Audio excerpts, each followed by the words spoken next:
Hello, everyone. My name is Mike Moran. I'm the author of the superhero novel trilogy called Believers. We are in the end of book one, reading chapter 30 today. So I'll share my screen so we can get going.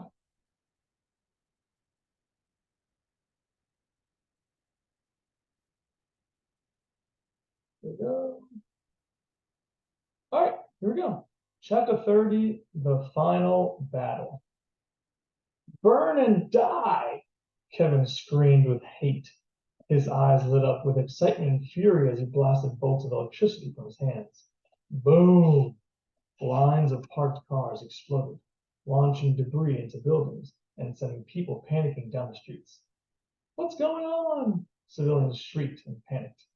Everyone evacuate now, police officers commanded. Police were up to their necks in trouble, trying to fight Kevin and help people evacuate the area. A policeman was gathering survivors into his car to drive away when Kevin walked up. He held his hand out, crackling with electricity. Other officers were firing guns at Kevin, but they had no effect. Kevin had an invisible field of energy around his body that protected him from most attacks. He fired electricity at the police officers, and they all ducked for cover.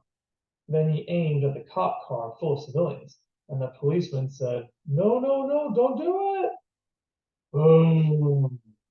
The car, with everyone inside, blew up sky high. Fire and smoke from the explosion filled the atmosphere as the car flew straight into the air. Ah! People screamed in terror as they saw the burnt remains of the car come crashing down on the earth. No one crawled out and no one cried for help because no one survived. Why is this happening? Civilians asked as they tried to escape the madness. Because I want this. I have the power. I am a god. And until Jerry Miller shows up, everyone will suffer my wrath. Kevin proclaimed angrily as he continued discharging electricity and raising havoc. Chaos spread throughout the streets. Flames and smoke covered the city like a blanket. Screams of panic resounded as citizens attempted to flee from danger. Kevin Baker was like a raging bull, destroying everything in his path. Police tried their best to stop him, but they all knew the truth. They needed Jerry Miller. Where the heck is he? We're dying out here, police officers yelled as they hid behind cars and buildings for cover. With a commanding voice, Captain Grimes shouted back, "Stop asking about Jerry and worry about yourselves. Where are the police, defenders of the city? We'll handle Kevin ourselves. He's only one guy. He's got to have a weakness. Find it." "Yes, sir," the police officers replied, and went about their business of trying to find a way to beat Kevin. However, Captain Grimes knew they could only hold off Kevin for so long. He also looked at the path of destruction and realized Kevin had a plan. He was heading straight to Jerry's house. Captain Grimes called Cynthia and informed her immediately. He also ordered all his police officers to create a final barricade blocking off the front entrance of the Miller household's neighborhood. They ordered citizens to evacuate through a back exit of the neighborhood, but with all the chaos, Captain Grimes knew they might not escape in time. "Jerry, are you awake? Say something, please," Cynthia begged. She saw Jerry twitch, but this was not surprising because he often twitched in his sleep. However, Jerry began to moan and soon opened his eyes. "Oh, I feel like I was hit by a Mack truck," Jerry said. "Finally, I'm glad you're back. And your wounds are fully healed." Cynthia gave him a warm hug while Dr. Diaz observed Jerry with awe. "Unbelievable. There's no evidence of your injuries at all. Your powers are truly remarkable. If only your powers were genetic, they could revolutionize modern medicine. But alas, they are purely a product of extreme solar radiation. Your DNA and blood are not only useless for normal human beings, but are in fact lethal," Dr. Diaz concluded. "Professor, I don't mean to be rude," Cynthia interrupted, "but aren't there more important things we need to discuss with Jerry, such as what's happening in Miami right now?" Ahem, yes, Cynthia, you're right. Dr. Diaz loved science and all its possibilities. Jerry, however, was an impossibility that fascinated the professor to no end. He wanted to ask Jerry 1,000 questions about his powers. Nevertheless, Dr. Diaz knew what was at stake and began explaining the crisis at hand. Jerry, the city is under attack as we speak. Kevin Baker, the one with similar powers, who almost killed you, is on a rampage. You're the only one who can stop him. What? I just fought him on an island off the coast of Florida. Now he's attacking Miami?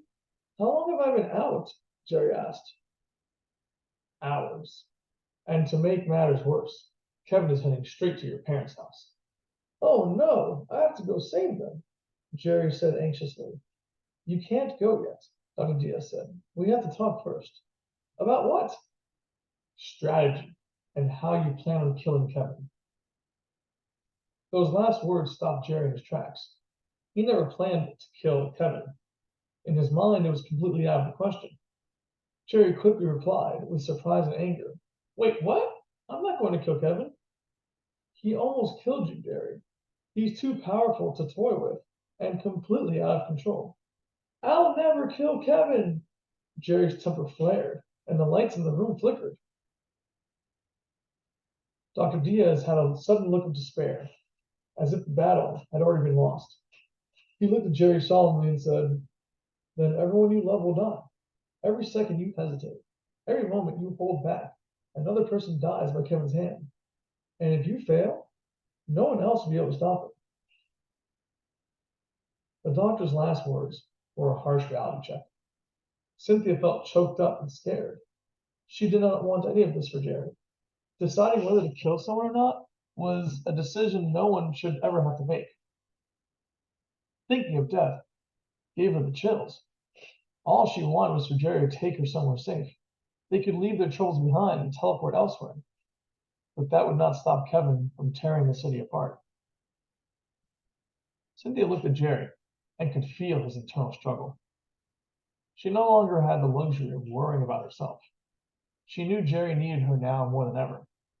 With tears rolling down her cheeks, she grabbed his hand and said, I believe in you, Jerry.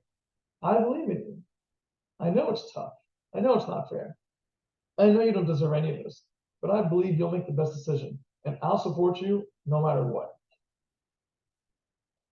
Jerry squeezed her hand tightly, placed his other hand gently on her cheek, looked into her eyes, and said, I promise I'll come back from this. He hugged her affectionately and then turned to the doctor and said, I won't come back as a corpse, Doc.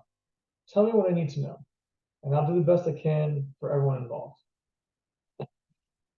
The doctor sighed, hoping Jerry had the courage to make necessary decisions when the time arrived.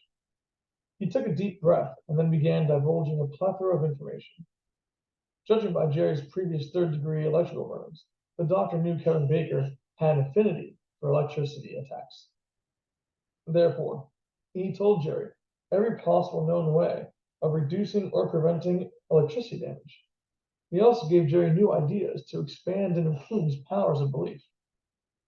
Afterward, Jerry said his goodbyes, concentrated for a moment, heard a familiar voice, and teleported away. Captain Grimes, Kevin is approaching the final barricade now.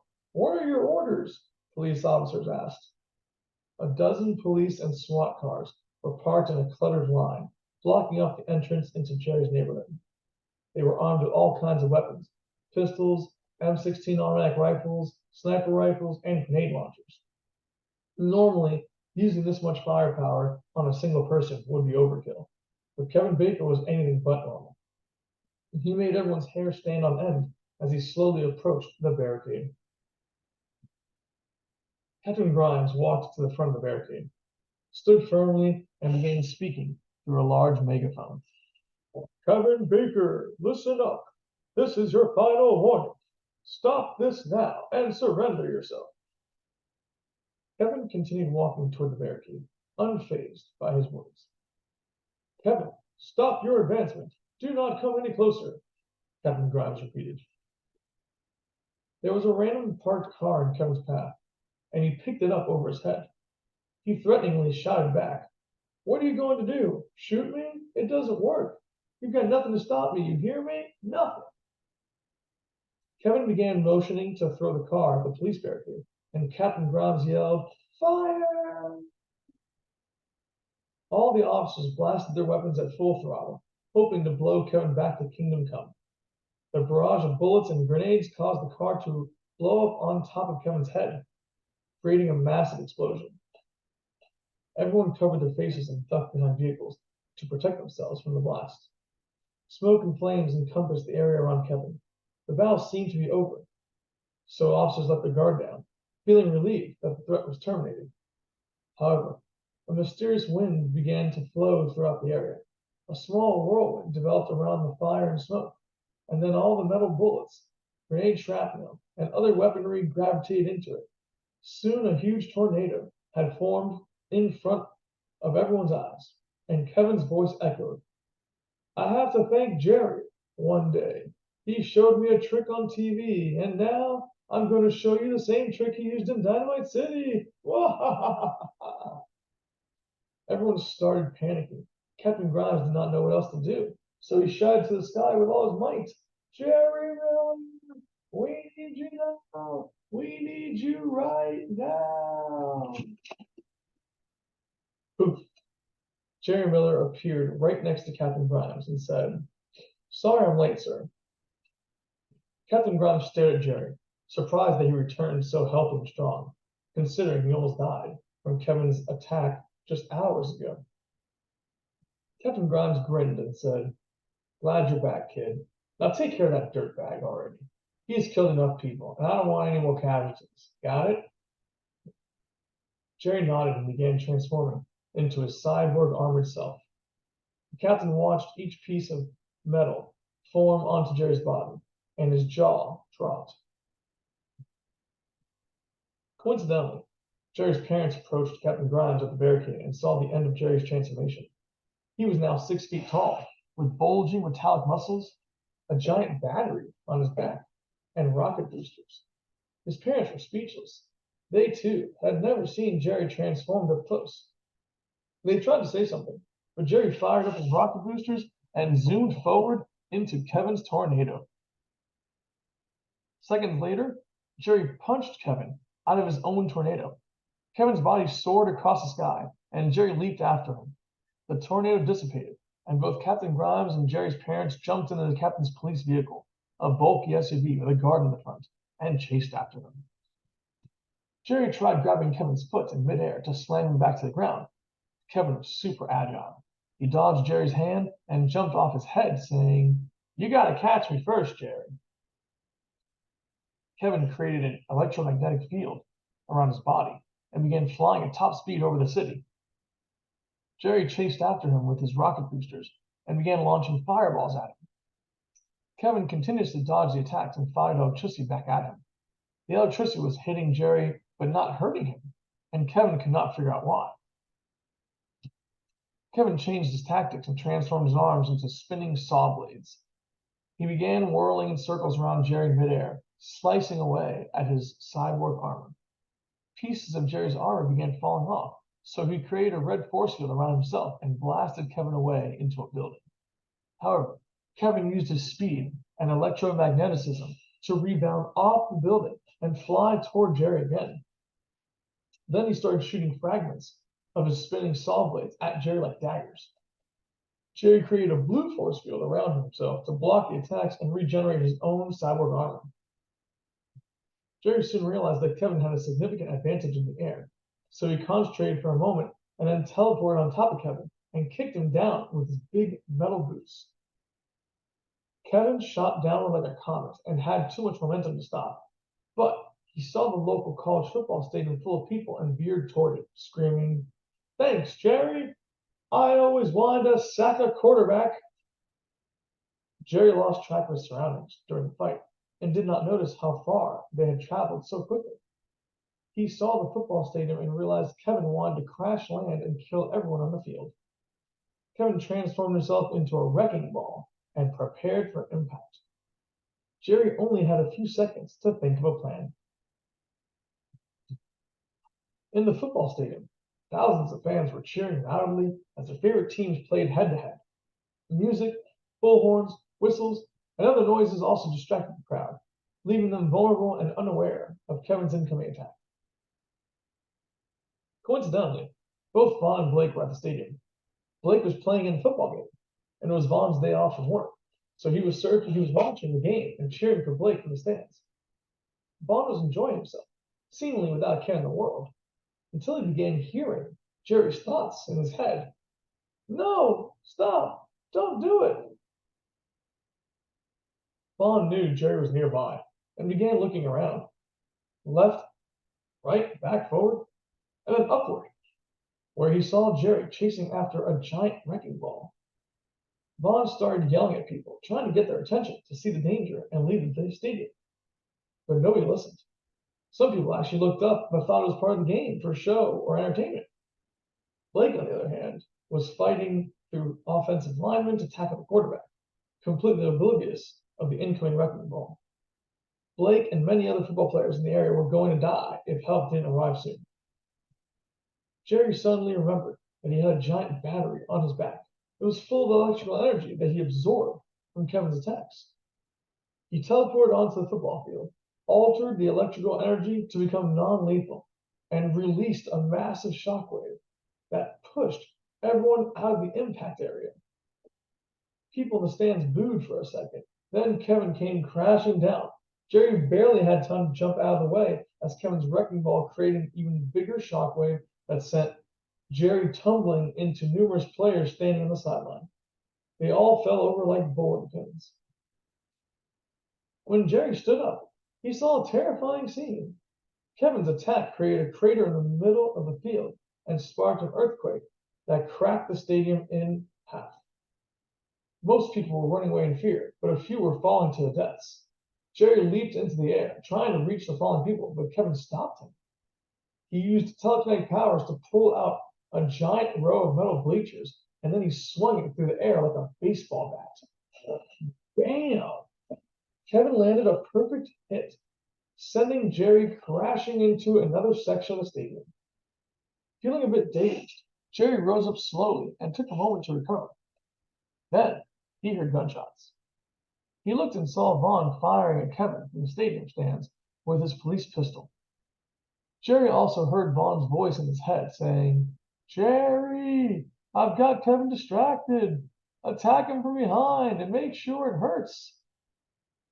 "Vaughn, is that you? How are you talking to me in my head?" Jerry asked. "Somehow you gave me a few powers in the past, but don't worry about that right now. Attack Kevin." Jerry took his advice and snuck up behind Kevin from a distance. He extended both arms and shot metal cables out of his suit, catching Kevin by surprise and completely wrapping him up. Kevin instinctively looked back and sent powerful electrical current through the cables. The large battery on Jerry's back absorbed it all, and protected him. Jerry began violently swinging and smashing Kevin everywhere, into stadium walls, metal bleachers, and the ground. While unleashing his anger on Kevin, Jerry screamed, "Stop hurting people! Stop causing pain! Stop destroying everything!" "Never! I've got these powers because of you, and I'll abuse them to spite you!" Kevin yelled. Kevin began superheating his own body, transforming into a ball of fire. The heat melted Jerry's cables and set Kevin free. Then he charged Jerry head on and punched him in the chest, sending Jerry flying backward into a wall. Kevin came in close, and they began having a slugfest. They threw punch after punch, hitting, dodging, and blocking each other's attacks.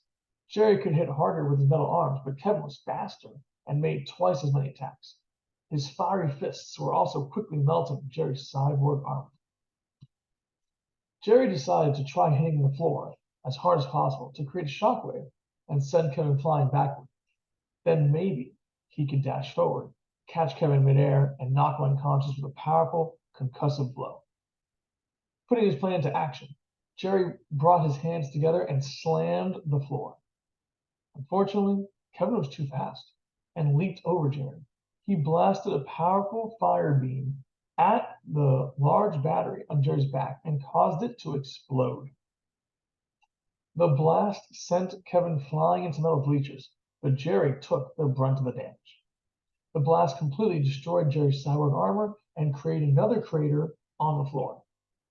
Jerry was lying in the center of the crater, barely conscious and vulnerable. Does this seem familiar? You lying half dead in a crater? Don't you see, Jerry? You don't stand a chance against me. Why do you even try? Kevin gloated as he slowly walked around the crater. Is this really all you have to offer? Boring and lame if you ask me, Kevin said as he slowly lifted his arm up. His hand started glowing with red fire and black electricity. This is it, Jerry. The end of your story. Burn and die. Suddenly, a bulky SUV with a guard in the front end burst out of a stadium tunnel and drove across the field. It made a beeline straight for Kevin, and three people jumped out before impact: Captain Grimes, Sandra Miller, and Thomas Miller. Kevin noticed the car barreling toward him and punched it with his fist. But he forgot about the fire and electricity on his hand, which caused the car to explode. Kevin's power combined with the car explosion created a shockwave that sent him soaring over the crater and tumbling across the field. Smoke, flames, burnt car parts, and metal shrapnel scattered everywhere. Thomas and Sandra Miller both stood up with cuts and bruises, but they were mostly unharmed. They started calling out for their son and heard his voice in the crater. They ran over, carefully slid down into the crater, and found Jerry lying on the ground. Mrs. Miller couldn't help herself and blurted out, "What happened to you?" I'm fine, Mom. You guys shouldn't be here, Jerry mumbled. Are you kidding me? You look like a mess. We're getting you out of here right now, Mrs. Miller said hysterically. I can't, Mom. Sorry. Please let me concentrate, Jerry said weakly. She wanted to keep arguing, but Mr. Miller interrupted and said, Do your best, son. We'll stay here quietly with you. And if you need anything, just ask. Mrs. Miller sat anxiously watching her son. She was slightly relieved as his wounds began healing, but he needed more time. Mr. Miller, on the other hand, could not sit still and do nothing. He crept up to the edge of the crater and kept watch for any incoming danger. Meanwhile, Kevin began to rise up, and Captain Grimes stood a few feet away with his pistol aimed right at him. Kevin had open gashes with blood dripping, but did not seem worried at all. Stop moving, Kevin. Stay where you are, and I won't shoot you, Captain Grimes said as he held his gun firmly. You know guns don't hurt me, right? Kevin replied snidely. You're weaker now, Kevin. You're bleeding just like the rest of us. I could kill you right now. Stop lying, Kevin retorted viciously. If you could have killed me, you would have already done it. I know you're stalling, hoping Jerry can save you, but it's too late. You're all dead. Kevin charged forward with his right arm and burning fist cocked back, ready to punch Captain Grimes to the moon. But Blake came out of nowhere and tackled Kevin.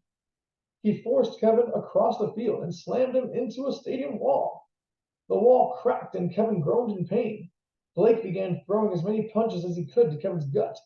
Kevin quickly grabbed Blake's head and slammed it into the wall next to him. Blake instantly fell unconscious, and Kevin took a few steps away from the wall. Vaughn was watching from the bleachers above, waiting for the perfect opportunity to strike, and then he leaped down on top of Kevin with a knife. He stabbed Kevin once in his back, and Kevin screamed in agony. Blood squirted out as Vaughn pulled the knife out. He tried stabbing him again, but Kevin became enraged, and his body burst into flames, blasting Vaughn away. He tumbled across the football field and groaned in pain.